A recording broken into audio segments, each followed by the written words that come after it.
जय हिंद दोस्तों। आज का वीडियो भौतिक विज्ञान के प्रैक्टिस सेट नंबर 8 को हम इस वीडियो में देखेंगे। इससे पहले हमने 1 से लेकर के 7 तक जो प्रैक्टिस सेट करा चुके हैं। अगर आपने अभी तक उन प्रैक्टिस सेट को नहीं देखा है तो आप हमारे चैनल में जाकर के वहां से आप सभी प्रैक्टिस सेट को देख लीजिएगा, ठीक है। अगर आपको लिंक चाहिए तो मैं डिस्क्रिप्शन में आपको लिंक दे दूँगा, वहाँ से आप जाकर के वीडियो को देख सकते हैं दोस्तों। अगर आप हमारे चैनल पर पहली बार आए हैं तो चैनल को सब्सक्राइब जरूर कर लीजिएगा दोस्तों, और वीडियो को लाइक जरूर करिएगा, ठीक है। चलिए हम वीडियो को शुरू करते हैं। तो आज का पहला प्रश्न दिया गया है हमारे सामने है, दूरदर्शन प्रसारणों में ध्वनि संकेतों को प्रेषित करने में प्रयुक्त तकनीक है। तो इसका राइट आंसर हो जाएगा दोस्तों, इसका सी हो जाएगा, आवृत्ति मॉडुलन होता है। इसका राइट आंसर सी हो जाएगा। अगले प्रश्न को देखते हैं। दिया है, टेलीविजन के दूरस्थ नियंत्रण के लिए किस प्रकार के विद्युत चुम्बकीय विकिरण का उपयोग किया जाता है। तो इसका राइट आंसर हो जाएगा दोस्तों, यहाँ पे बी हो जाएगा, अवरक्त विकिरण का उपयोग किया जाता है। नेक्स्ट क्वेश्चन देखते हैं। दिया यहाँ पे निम्नलिखित में से कौन सा विद्युत चुम्बकीय विकिरण टेलीविजन के दूरस्थ नियंत्रण के लिए प्रयोग में लाया जाता है। वही क्वेश्चन दोबारा रिपीट हो गया है। इसका भी राइट आंसर हो जाएगा, बी हो जाएगा, अवरक्त हो जाएगा विकिरण। अगला प्रश्न देखते हैं दोस्तों। दिया यहाँ पे एक टीवी सेट को चलाने के लिए निम्नलिखित में से किसे एक टीवी रिमोट नियंत्रण इकाई द्वारा प्रयोग किया जाता है। इसका राइट आंसर हो जाएगा दोस्तों, यहाँ पे डी हो जाएगा, रेडियो तरंगों का उपयोग करके हम टेलीविजन को स्टार्ट करते हैं, या फिर टीवी वगैरह स्मार्ट टीवी जो भी होता है आपके घर में उसको हम देखते हैं, या फिर रेडियो हुआ वो भी चलता है रेडियो, ठीक है। जो जितने भी ये सभी हैं नियंत्रण करके चला जाता है टेलीविज़न को, ठीक है। यह मनुष्य के लिए शोर की सीमा करीब होती है। तो यहाँ पे पूछा गया है कितनी वो सहने के लिए जो होता है, यानी कि आपके सुनने की क्षमता के अनुसार नॉर्मल जो होता है, सामान्य में अगर बात किया जाए तो सामान्य कितना होना चाहिए आप जो आवाज़ होती है। इसका राइट आंसर हो जाएगा दोस्तों, यहाँ पे 85 डेसिबल होना चाहिए सुनने के लिए, ठीक है। इससे ज़्यादा हो जाएगा तो आपके लिए नुकसान हो जाएगा दोस्तों, ठीक है। इसका राइट आंसर ए हो जाएगा। अगले प्रश्न पर चलते हैं। दिया है, टेप रिकॉर्डर तथा अन्य ध्वनि तंत्रों पर अंकित पद यानी डॉल्बी बी और यहाँ पे अथवा बोला है डॉल्बी सी किसी निर्दिष्ट करता है। तो पहले जो भी यहाँ पे बता दें टेप रिकॉर्डर आता था, ठीक है दोस्तों, उस पर इस तरह से लिखा होता था डॉल्बी बी या डॉल्बी सी। तो उसका क्या मतलब होता था। इसका राइट आंसर हो जाएगा दोस्तों, सी हो जाएगा, रव ह्रास परिपथ। इसका मतलब होता था रव ह्रास परिपथ होता था। अगला प्रश्न देखते हैं दोस्तों। यह किस स्तर यानी डेसिबल से अधिक की ध्वनि हानिकारक ध्वनि प्रदूषक कहलाती है। यानी वो कौन सी यानी कि नंबर है, कितना ध्वनि का स्तर होना चाहिए जो ध्वनि प्रदूषण के रूप में उसको बोला जाता है। तो इसका राइट आंसर हो जाएगा दोस्तों, सी हो जाएगा। अगर 80 डेसिबल से अधिक हो गया, ठीक है, अगर 80 डेसिबल से अधिक आप आवाज़ करते हैं किसी की चीज़ के द्वारा, किसी भी माध्यम के द्वारा, तो वो क्या कहलाएगा, ध्वनि प्रदूषण के रूप में कहलाता है। अगला प्रश्न देखते हैं दोस्तों। दिया टेलीविज़न प्रसारणों में श्रव्य संकेतों को प्रेषित करने के लिए प्रयुक्त तकनीक है। तो इसका राइट आंसर हो जाएगा दोस्तों, यहाँ पे सी हो जाएगा, आवृत्ति आरोपण के द्वारा प्रयुक्त जो तकनीक होता है। अगला प्रश्न देखते हैं। दिया है, दूरसंचार के लिए प्रयुक्त तरंगे हैं। तो दूरसंचार के लिए कौन सी तरंगे यूज होती हैं। इसका राइट आंसर हो जाएगा दोस्तों, माइक्रोवेव का यूज किया जाता है। दूरसंचार मतलब बातचीत करने के लिए फ़ोन से हुआ, जो भी आपके पास माध्यम होता है, ठीक है, सभी जो जितने भी नेटवर्क के माध्यम से होते हैं, ठीक है दोस्तों। नेटवर्क सबसे इंपॉर्टेंट है, नेटवर्क, ठीक है, उसके द्वारा तो आप जो भी यूज करते हैं नेटवर्क वो दूरसंचार में आता है, माइक्रोवेव के द्वारा ही वर्क करता है। अगले प्रश्न पर चलते हैं। ध्वनि के पुनरुत्पाद के लिए एक सीडी यानी कॉम्पैक्ट डिस्क जिसको बोलते हैं ऑडियो प्लेयर में प्रयुक्त होता है। तो ऑडियो प्लेयर में किस चीज़ का प्रयोग किया जाता है। इसका राइट आंसर हो जाएगा दोस्तों, सी हो जाएगा, लेसर बीम का यूज किया जाता है ऑडियो प्लेयर में दोस्तों। दिया है, मनुष्य के लिए मानक ध्वनि स्तर है। जो मनुष्य है सामान्य, उसका क्या कितना ध्वनि होना चाहिए उसको सुनने के लिए, ठीक है। यहाँ पे उसका सामान्य ध्वनि पूछा गया। इसका राइट आंसर हो जाएगा, ए हो जाएगा, 60 डेसिबल होना चाहिए। ये डीबी जो दिया गया है ध्वनि का ये मात्रक हो जाएगा दोस्तों, ठीक है। तो 60 डेसिबल होना चाहिए। अगले प्रश्न पर चलते हैं। दिया है, कॉस्मिक किरणों के संबंध में निम्न कथनों में से कौन सा सही नहीं है। तो इसका राइट आंसर हो जाएगा दोस्तों, यहाँ पर बी हो जाएगा, वे विद्युत चुम्बकीय तरंगे होती हैं, यही सही नहीं है। तो इसी को टिक करना है दोस्तों, बाकी सब सही है, यही गलत है, इसी यानी कि बी नंबर गलत है, तो इसी को सही करना है, ठीक है। अगले प्रश्न पर चलते हैं। दिया है, पराश्रव्य तरंगे उत्पन्न करने के लिए किसी प्रयुक्त किया जाता है। तो इसका राइट आंसर होगा दोस्तों, सी हो जाएगा, इसका दाब विद्युत पदार्थ का प्रयोग किया जाता है। पराश्रव्य तरंगे अगर उत्पन्न करना है तो इसी के द्वारा उत्पन्न किया जाता है, ठीक है। अगले प्रश्न पर चलते हैं। दिया है, पराश्रव्य वे ध्वनियाँ हैं जिनकी आवृत्ति होती है। तो पराश्रव्य जो ध्वनियाँ होती हैं वो कितनी ध्वनि होती है हो जाएगी, तब उसको पराश्रव्य ध्वनि बोलेंगे। तो इसका राइट आंसर हो जाएगा दोस्तों, 20,000 हर्ट्ज से जब अधिक हो जाता है उसको क्या बोलते हैं, पराश्रव्य ध्वनियाँ बोलते हैं, ठीक है दोस्तों। ये बहुत ही ज़्यादा इसका वैल्यू जो होता है, आवाज़ होता है बहुत ज़्यादा होता है, ठीक है। आप इसको नॉर्मल सुन नहीं सकते हैं, ठीक है। दिया है ध्वनि तरंगे नहीं चल सकती हैं। तो ध्वनि तरंगे किस में नहीं चल सकती हैं? इसका राइट आंसर हो जाएगा दोस्तों निर्वात में नहीं चलती हैं ध्वनि तरंगे। ठीक है, जहाँ पे वायु नहीं होता है वही निर्वात होता है, वहाँ पे वो नहीं चल सकती हैं, बाकी सब तीनों जगह चलती हैं। अगले प्रश्न पर चलते हैं। दिया है ध्वनि तरंगे क्या होती हैं? तो इसका राइट आंसर हो जाएगा दोस्तों, यहाँ पे दिया गया है ठोस तथा गैस दोनों माध्यम में चल सकती हैं इसमें। ठीक है, इसका राइट आंसर डी हो जाएगा। अगला प्रश्न देखते हैं। दिया है जब दो लोग आपस में बात करते हैं तब कितने डेसिबल ध्वनि उत्पन्न होती है? जब दो लोग यहाँ पे बात करते हैं दोस्तों इस तरह से, ठीक है, अगर देखा जाए तो अगर दो लोग बात कर रहे हैं दोस्तों तो यहाँ पर तो उनके बीच का जो ध्वनि का यहाँ पे यानी इसमें कुछ स्पेस रहेगा। ठीक है, तो उनके बीच में जो ध्वनि उत्पन्न होती है कितने डेसिबल की होती है? इसका राइट आंसर हो जाएगा दोस्तों सी हो जाएगा, लगभग 30 डेसिबल का वो ध्वनि उत्पन्न करते हैं। ठीक है, 100 डेसिबल की आवाज़ की प्रबलता का स्तर संगत होता है। कितना हो जाएगा दोस्तों? इसका राइट आंसर हो जाएगा यहाँ पे डी हो जाएगा, यंत्र कारखाने के शोर से होता है। ठीक है, अगर 100 डेसिबल हो रहा है, ठीक है, उससे अगर उसका प्रबलता यहाँ पे पूछा गया है तो कारखाने का जो वॉल्यूम होता है, आवाज़ होता है, ठीक है, आवाज़ होता है उसका, तो वो कितना होना चाहिए? 100। ठीक है, उससे ज़्यादा हो जाएगा तो उसके लिए भी प्रॉब्लम हो जाएगा, कारखाने बंद भी हो जाते हैं। ठीक है दोस्तों, वो वायु यहाँ पे बात किया जाए ध्वनि प्रदूषण के रूप में आ जाता है, इसके कारण सरकार भी उस पर बैन लगा देती है। ठीक है दोस्तों, अगले प्रश्न पर चलते हैं। दिया है किसी टीवी सेट को चलाने के लिए रिमोट नियंत्रण इकाई द्वारा निम्नलिखित में से किसका प्रयोग किया जाता है? तो इसका राइट आंसर दोस्तों रेडियो तरंगों का प्रयोग करके हम क्या करते हैं? रिमोट कंट्रोल करते हैं। किसी भी चीज़ को हमें कंट्रोल करना है, ठीक है, तो रेडियो तरंगों के द्वारा ही होता है। अगले प्रश्न को देखते हैं। दिया है सामान्यतः स्त्रियों की आवाज़ का तारतम्य क्या होता है?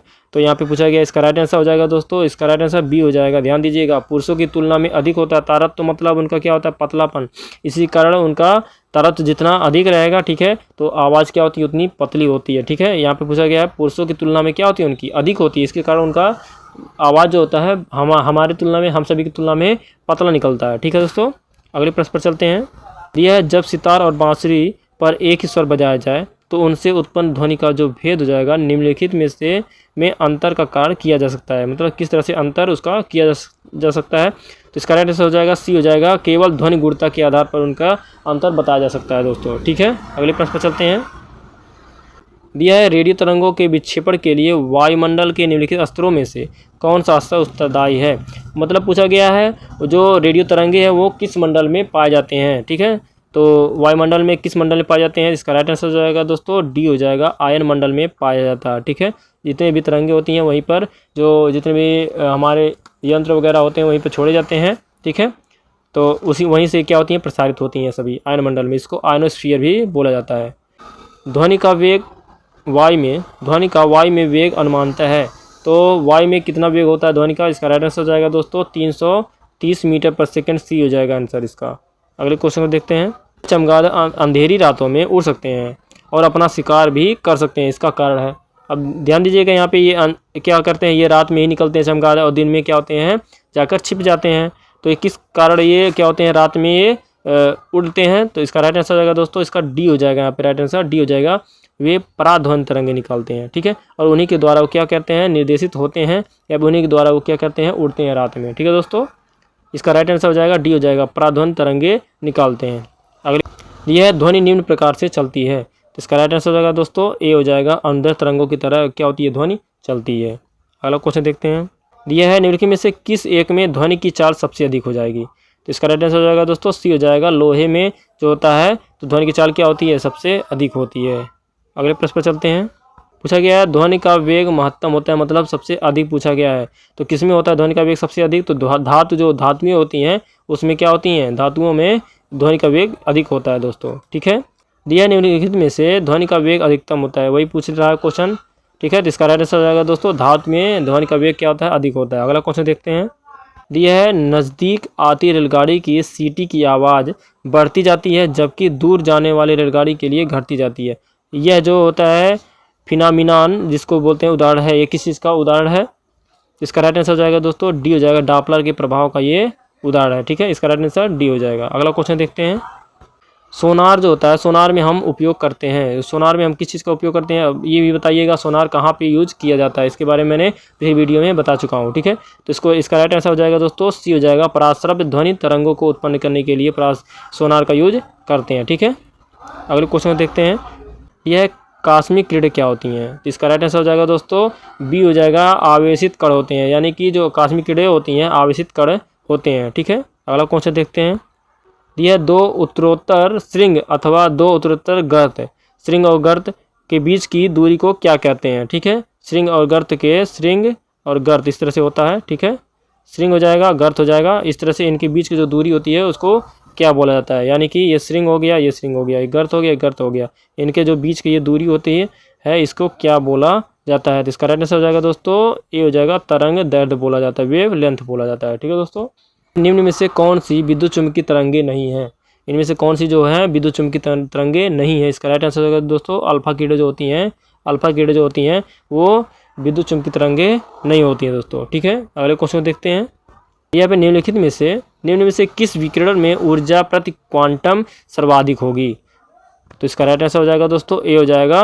इसका राइट आंसर क्या हो जाएगा? ए हो जाएगा। 200 से लेकर के 280 nm के बीच होता है, वो सर्वाधिक होता है। ठीक है, अगले प्रश्न पर चलते हैं। दिया है लगभग 20 डिग्री सेल्सियस के तापक्रम पर किस माध्यम में ध्वनि की गति अधिकतम रहेगी? तो इसका राइट आंसर हो जाएगा दोस्तों डी हो जाएगा, लोहा हो जाएगा। इसका राइट आंसर क्या हो जाएगा? लोहा हो जाएगा दोस्तों। अगले क्वेश्चन को देखते हैं। दिया है ध्वनि तरंगों की सबसे तीव्र प्रगमन होता है। तो यहाँ पूछा गया ध्वनि तरंगे मतलब किस में सबसे तीव्र गति से चलती हैं? तो इसका राइट आंसर हो जाएगा दोस्तों ठोस में चलती हैं। देखिए लोहा इसके पहले दिया गया था, धातु दिया गया था, ये क्वेश्चन 2-3 टाइप का आ गया है, तो आपको ध्यान रखना यही दोस्तों, जो लोहा हुआ वो मेटल ही है। ठीक है, धातु ही है और ठोस चीज़ें भी है। ये इस तरह से ये क्वेश्चन घुमा करके पूछ लेता है और ये इंपॉर्टेंट प्रश्न है, ये सभी क्वेश्चन पूछे जाते हैं। ठीक है, अगले प्रश्न पर चलते हैं दोस्तों। सीटी स्कैन करने में प्रयोग में लाई जाती है। तो सीटी स्कैन जो होता है, सीटी स्कैन आप देखते होंगे दोस्तों। ठीक है, तो ये सभी लोग सीटी स्कैन कराते हैं, तो उसमें किन किरणों का उपयोग किया जाता है? इसका राइट आंसर हो जाएगा दोस्तों यक्स किरणें। राइट आंसर डी हो जाएगा दोस्तों, यक्स किरणों के माध्यम से सीटी स्कैन किया जाता है दोस्तों। इंपॉर्टेंट प्रश्न है, ध्यान दीजिएगा। अगले प्रश्न पर चलते हैं। दिया है पराश्रव्य तरंगे क्या होती हैं? इसका राइट आंसर हो जाएगा दोस्तों सी। यहाँ पर दिया गया है 20 किलोहर्ट्ज़ जो होता है से अधिक आवृत्ति वाली यांत्रिक तरंगे होती हैं। इसका राइट आंसर क्या हो जाएगा? सी हो जाएगा दोस्तों, वही पराश्रव्य। यानी 20,000 जो के मतलब क्या हो जाएगा आपको? 20,000 वही बोला गया है। ठीक है, 20,000 जो तरंग से अधिक जो आवृत्ति के तरंगे उत्पन्न करते हैं उन्हीं को क्या बोलते हैं? पराश्रव्य तरंगे बोला जाता है। ठीक है, अगला प्रश्न देखते हैं। रडार का प्रयोग मुख्य रूप से किया जाता है। तो रडार का प्रयोग कहाँ पर किया जाता है, किस तरह से? जिसका राइट आंसर हो जाएगा दोस्तों सी हो जाएगा, रेडियो तरंगों द्वारा रडार का प्रयोग किया जाता है। वस्तुओं की उपस्थिति और स्थिति ज्ञात करने के लिए रडार का उपयोग किया जाता है। तो दोस्तों रडार क्या होता है, कहाँ पर प्रयोग किया जाता है, इसका बताइएगा कमेंट में, आप जरूर इसके बारे में बताइएगा। ठीक है, रडार का कहाँ पे उपयोग किया जाता है? इसका FM एक प्रसारण सेवा में प्रयुक्त होने वाले आवृत्ति बैंड का परास होता है। कितना परास होता है? ठीक है, तो इसका राइट आंसर हो जाएगा दोस्तों सी हो जाएगा। यहाँ पे 88 से 108 मेगाहर्ट्ज़ के मध्य होता है। इसका राइट आंसर क्या हो जाएगा? सी हो जाएगा दोस्तों। अगले प्रश्न पर चलते हैं। दिया है एक्स किरणों का तरंग दैर्ध्य लगभग है। तो एक्स किरणों का जो तरंग दैर्ध्य कितना होता है दोस्तों? तो इसका राइट आंसर हो जाएगा यहाँ पे 41 का, बताइएगा। इसका राइट आंसर ए हो जाएगा दोस्तों, 1.00 एंगस्ट्रॉम होता है। ठीक है, एक्स किरणों का। अगले क्वेश्चन को देखते हैं। दिया निम्न में से किसकी तरंग लंबाई सबसे अधिक होती है? तो इसका राइट आंसर हो जाएगा दोस्तों टी हो जाएगा, रेडियो तरंग की लंबाई क्या होती है? सबसे अधिक होती है दोस्तों। अंतिम प्रश्न देख लेंगे इस वीडियो का। निम्न में से कौन सी यांत्रिक तरंग है? इनमें से कौन सी यांत्रिक तरंग है? इसका जवाब बताइएगा दोस्तों। इसका राइट आंसर हो जाएगा डी हो जाएगा, ध्वनि जो तरंगे हैं वो क्या है? यांत्रिक तरंगे है। दोस्तों वीडियो कैसा लगा कमेंट में जरूर बता दीजिएगा और वीडियो को लाइक जरूर करिएगा।